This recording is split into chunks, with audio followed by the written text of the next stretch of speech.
بسم الله الرحمن الرحيم Anna ghairahu minan nas wad dawabi ya'udu alaihi syu'mu dhunubihi. Di antara dampak buruk maksiat ternyata bukan mengenai dia saja, tapi orang-orang yang di sekitar dia, hewan juga merasakan syu'mu dhunubihi, yaitu keburukan dampak maksiat yang dilakukan. Fayahtariku huwa wa ghairuhu bi syu'mi dhunubi wa dzulm. Akhirnya yang terbakar bukan cuma dia saja, dia dan selainnya juga ikut terbakar gara-gara dosa yang dia lakukan. Kok bisa demikian? Kita bacakan. Wa qala Mujahid, Mujahid menjelaskan, Mujahid bin Jabar, muridnya Ibnu Abbas, seorang tabi'in rahimahullah taala. Innal bahaima tal'anu usata bani Adam. Sungguhnya hewan-hewan melaknat tukang maksiat dari kalangan anak-anak Adam. Hewan-hewan melaknat. Kenapa? Idza syaddas sanatu, ketika semakin parah musim kemarau.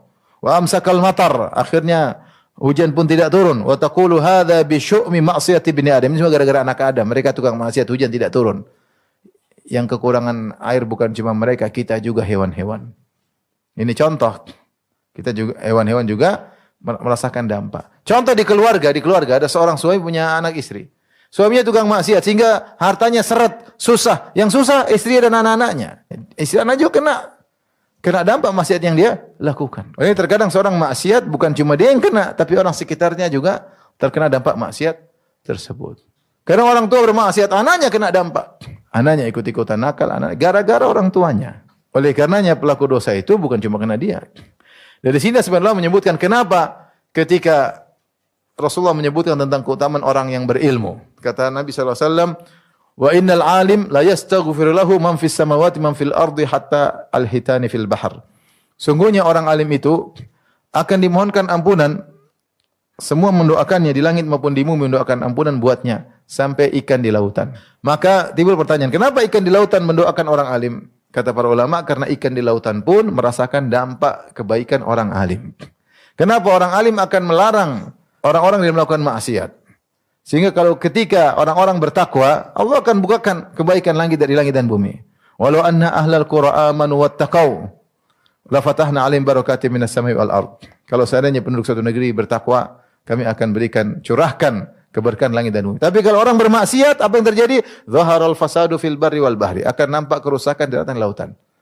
Dan kalau sudah nampak kerusakan di lautan, ikan juga kena dampak. Ya, seperti tadi Ibnu Qayyim sudah jelaskan. Gara-gara manusia bermaksiat, hujan tidak turun-turun.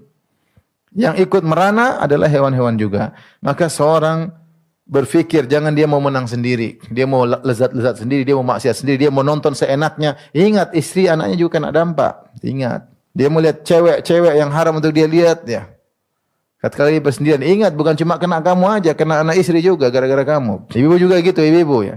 Jangan kemudian buka Facebook, kemudian teman-teman lama, cowok-cowok lama. Ini cowok saya pertama, cowok saya kedua. Qadarullah dapat cowok ketujuh suami saya. Nah, iya, kemudian dia mulai menghayal yang hal-hal yang haram, kemudian dampaknya nanti kena suami dan anak-anak juga. Maka seorang jangan egois untuk merasakan kelezatan berdampak pada orang-orang di sekitarnya. Hati-hati ibu-ibu, ini dunia medsos, dunia maksiat. Jangan gara-gara kita ingin menyenangkan diri kita, kemudian berdampak pada anak-anak kita. Kasihan anak-anak kita, kasihan keluarga kita, waspada.